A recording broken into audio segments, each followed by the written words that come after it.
안녕하세요. 신뢰도 있는 방송, 정직한 방송, 주식 후기는 문견혜입니다. 오늘은 실리콘2 이거에 대해서 한번 해보도록 할 텐데요. 실리콘2가 상당히 과대평가되었다는 이야기가 너무나 많아요. 그래서 보시면 시가총액이 벌써 2조를 넘어갔죠. 매출액이 역시나 뭐 예상치가 엄청나게 뛰어나긴 하지만 그래도 2조까지는 아니지 않나라는 생각이 듭니다. 보시면은 뭐 유보율 같은 경우에는 좀 많이 줄어들었고요. 무상증자를 통해서 뭐 주식 수량이 상당히 많이 늘어났기 때문에 보유 지분이 43%밖에 되지 않는데 2,600만 주 정도 이렇게 가지고 있는 그런 상황이다. 아직까지 배당을 할 정도의 그런 여유로운 건 안 되고요. 뭐 영업이익률은 상당히 높아 올라가고 있지만 글쎄요, 이게 계속 지속적으로 유지가 되어야지만 정상적인 기업이 아닐까라는 생각이 들고 지금의 가격대를 유지를 할 수가 있겠죠. 시가총액은 상당히 높아 보이는 걸로 저는 생각이 됩니다. 자, K컬처의 성공과 실리콘2의 IR 자료를 가지고 이렇게 와봤는데요. 어쨌거나 이 실리콘2가 하는 것은 K뷰티의 숨은 주역으로서 이렇게 기획가, 배급가, 퍼블리셔의 역할을 한다. 여러 가지를 갖다가 동시에 하는 플랫폼의 역할을 하겠다라고 이야기하는 것과 똑같죠. 그리고 뭐 탑 10의 브랜드별 비중 보시면은 조선민요. 저는 처음 들어봤어요. 뭐 이거 유명한가 봐요. 그죠? 뭐 그리고 COSRX, 뭐 아누야, 뭐 이런 애들이 있는 건데 어쨌거나 뭐 직구를 통해서 뭐 어떻게 한다라는 얘기도 있고 참 새로운 플랫폼인 것 같습니다. 자, 자체 보유 채널을 통해 가지고 이렇게 팔로워를 통해서 이제 홍보를 하겠다. 인플루언서를 통해서 이렇게 한다. 이 레뷰 코퍼레이션과 비슷한 그런 식의 행동을 하기 때문에 어떻게 보면은 레뷰 코퍼레이션도 가져와서 이렇게 비교할 수 있는 그런 대상도 될 수 있을 것 같고 조선미녀의 경우에는 뭐 거의 한 8배, 그 다음에 COSRX는 5배, 뭐 애뉴어 이런 식으로 10억 원이니까 한 800억 정도, 100억에서 800억이면 엄청난 거죠. 그래서 성장은 역시나 이 인플루언서를 통해서 진행을 하는 것이 상당히 효과적이구나라는 걸 알 수가 있습니다. 그리고 강점은 이 풀필먼트라는 것 같아요. 이 쿠팡이 대부분 하고 있는 그런 거죠. 사입을 해서 이제 배송까지 책임을 지고 있는 그런 식으로 진행이 되는 거고요.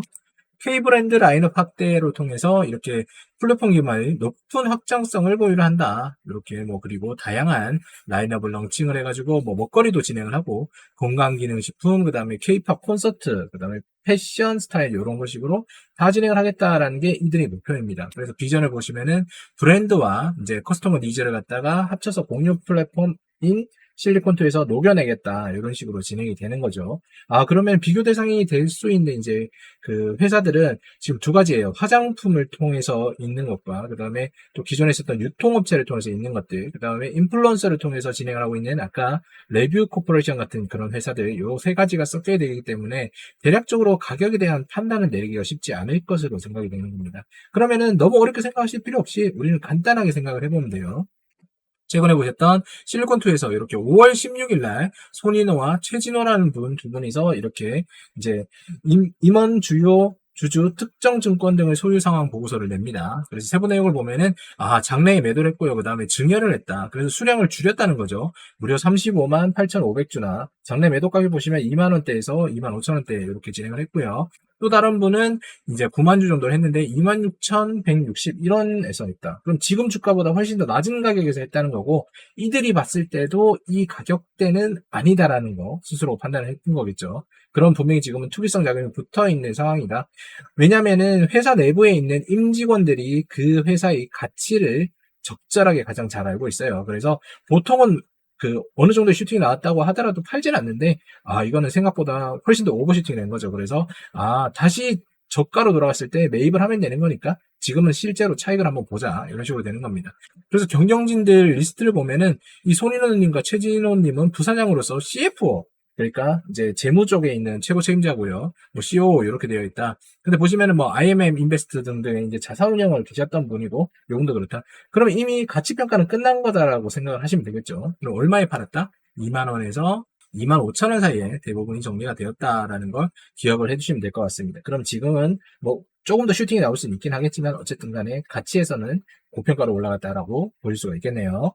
오랫동안 제 영상을 시청해 주신 분들은 이제 문견호가 실전방을 운영하고 있다는 거 아실 거예요. 그래서 오늘은 24일이죠. 장 전에 모든 것들을 해결을 했었다. 그래서 딱 대략적으로 18만 원에서 23만 원 정도의 수익을 장전에 내고 시작을 했고요. 거기서 추가 수익과 뭐 계약적인 부분에서 조금 손절을 하면서 최소 수익 13만 6천 원에서부터 조금 더 플러스로 가져가신 분들이 상당히 많다는 거. 하시면 되고요. 이거에 관심 있으신 분들은 지금 5월 달에 추가 할인 얼마 남지 않았습니다. 지금 뜨고 있는 번호로 연락 주시면 제가 상세하게 알려드리도록 할게요. 여러분들도 아침에 이렇게 즐거운 거 느껴보실 수 있습니다. 문자 보내실 때 이름, 성별, 나이 절대로 적지 마세요. 저는 절대로 여러분들의 개인정보를 데이터베이스화 시켜서 영업에 쓰지 않습니다. 차트 한번 보도록 할게요.